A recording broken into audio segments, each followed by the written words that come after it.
How'd you pick your niche? Well, because of Mark. Mark is a pharmacist by his first career. We met in law school, and he knew that I had been in healthcare sales and marketing. And so after law school, he went to a big law firm here in Phoenix that has a big health law pharmacy group practice specifically.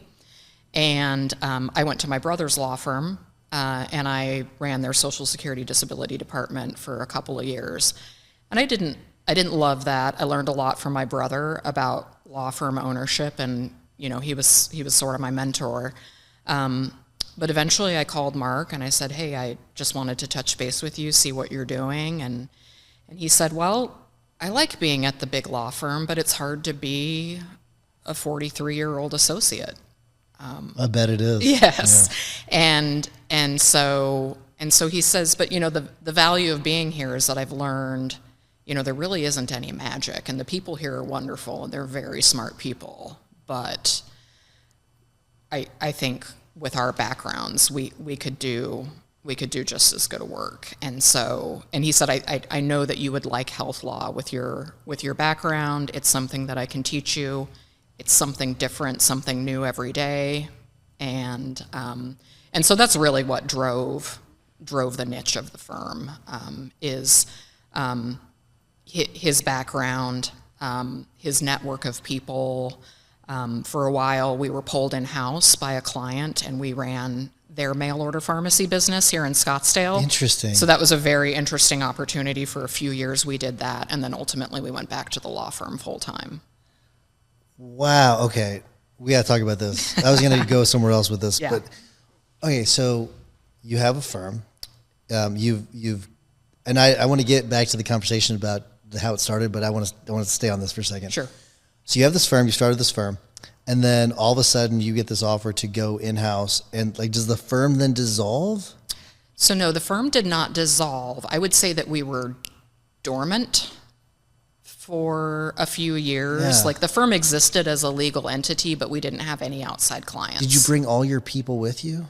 At the time, the people were Mark and I. Okay, so it was just two of you. Okay, Yep. So you didn't have any staff. Nope. Okay. Did you feel like at some point that you had sold out your dream to come in-house? No.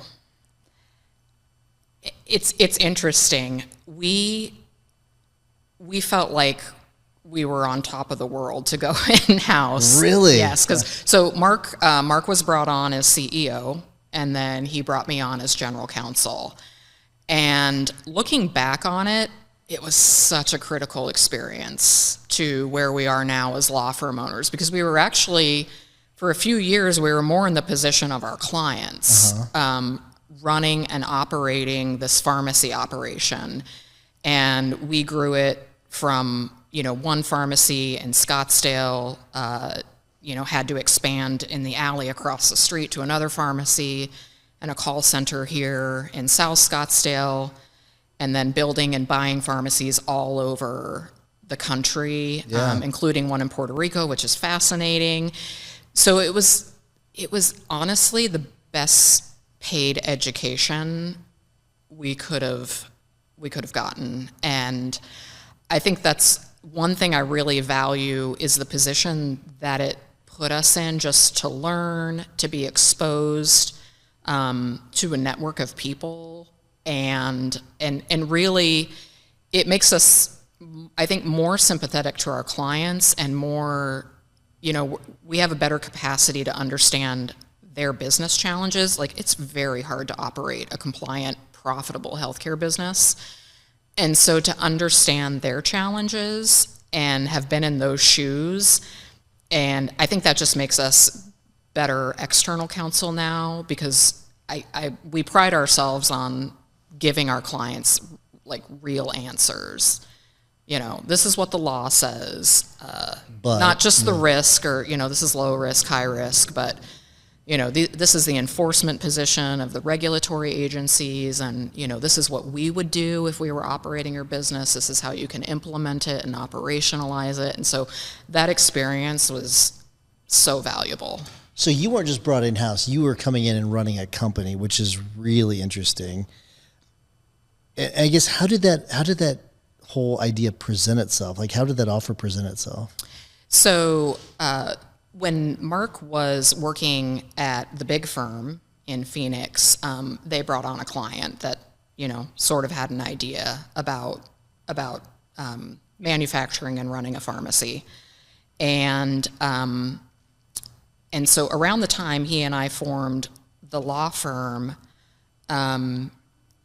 he left the big firm and he took this client with him as a client. And the interesting thing about our clients is that they can use all sorts of law firms, for different purposes. I mean, and sometimes depending on what the client needs, they need to go to the big law firm if they need an army of people to stay up all night and file an injunction in federal court. And so our clients are unique in that way, where they don't usually just have one law firm. And so, that's not out of the ordinary, but we were doing some work for them, and then they came to Mark and they said, we really need to hire, like, this is not just a Scottsdale pharmacy anymore.